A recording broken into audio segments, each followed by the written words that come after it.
Şeyxin oğlunu işdən çıxarıblar. Allahşükür Paşazadə oğlunu işdən çıxarıblar. Maraqlı gəldi. Onun oğlunu işdən kənarlaşdırmaq olar.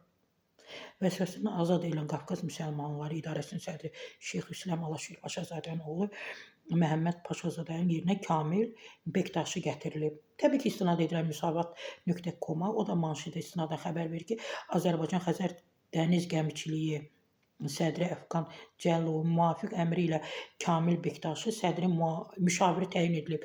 Bektaşi bundan əvvəl Azimlentelekom MMC-də departament direktoru vəzifəsində çalışıb və Məhəmməd Paşazadə Azərbaycan Xəzər Dəniz Gəmiçiliyi sədrinin müşaviri vəzifəsindən azad edildikdən sonra qurumda bu vəzifəyə təyin olunan yeganə şəxs Kamil Bektaşidir.